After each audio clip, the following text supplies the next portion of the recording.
নবম জাতীয় বেতন কমিশনের প্রতিবেদনের আলোকে নবম পে স্কেলের গেজেট প্রকাশ ও বাস্তবায়নের দাবিতে প্রধান উপদেষ্টার বাসভবন যমুনা ঘেরাও করেছেন সরকারি কর্মচারীরা।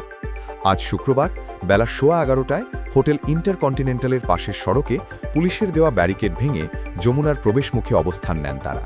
এ সময় বিভিন্ন স্লোগান দেন সরকারি চাকরিজীবীরা।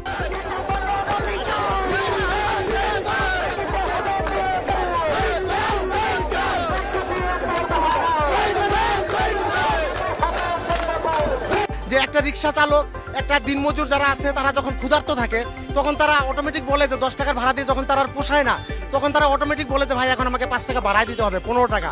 তো তখন তারা 2-1 দিন চাওয়ার পরেই তখন আমরা জনগণ, সাধারণ জনগণ আমিও দিয়ে দেই, 2-3 দিন চাওয়ার পরে 15 টাকা আমি দিয়ে দেই। কিন্তু আমরা ভাই বিগত 7 বছর থেকে, বিগত ফ্যাসিস্ট আমল থেকে আমরা এই আন্দোলনটা করে আসছি। হ্যাঁ, আন্দোলনের মাধ্যমেই কমিটি গঠন হয়েছে, আন্দোলনের মাধ্যমেই কমিটি রিপোর্ট প্রদান করছে। এই আন্দোলনের মাধ্যমে আমরা ইনশাআল্লাহ প্রজ্ঞাপন নিয়ে বাড়ি ফিরবো ইনশাআল্লাহ। ফেসকালটা হইল ন্যায্য দাবি। বর্তমানে সরকারের ফেসকালটা এই কমিটি গঠন করছে, এই বাস্তবায়ন করার কথা ছিল। এখন পরবর্তী সরকারে আসার জন্য বাজেটটা সব কিছু আছে, কিন্তু পরবর্তী সরকারের জন্য উনি অপেক্ষা করে টাঙ্গিয়ালি করতেছে। এখন কালকে কিছুক্ষণ পর আন্দোলনকারীদের উপর টিয়ার গ্যাস নিক্ষেপ করতে দেখা যায় পুলিশকে। আন্দোলনকারীরা জানান, আজকের মধ্যেই নবম পে স্কেলের গেজেট প্রকাশ না হলে আন্দোলন থেকে এক চুলও সরবেন না তারা।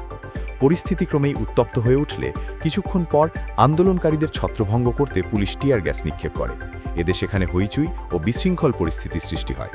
তবে টিয়ার গ্যাস নিক্ষেপের পরও অনেক আন্দোলনকারী এলাকা ছাড়েননি বলে প্রত্যক্ষদর্শীরা জানিয়েছেন। আন্দোলনকারীরা অভিযোগ করে বলেন, অন্তর্বর্তী সরকারের সময় নবম পে কমিশন গঠন হলেও দীর্ঘ সময় পেরিয়ে গেলেও গেজেট প্রকাশ করা হয়নি।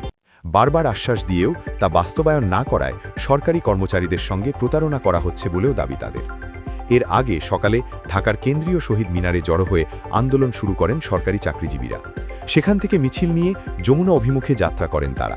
পথে পুলিশের বাধা, ব্যারিকেড ও জলকামন থেকে পানি নিক্ষেপের ঘটনা ঘটে। উল্লেখ্য, দাবি আদায়ে এর আগে টানা 3 দিন প্রতিদিন 2 ঘণ্টা করে কর্মবিরতি পালন করেন সরকারি কর্মচারীরা।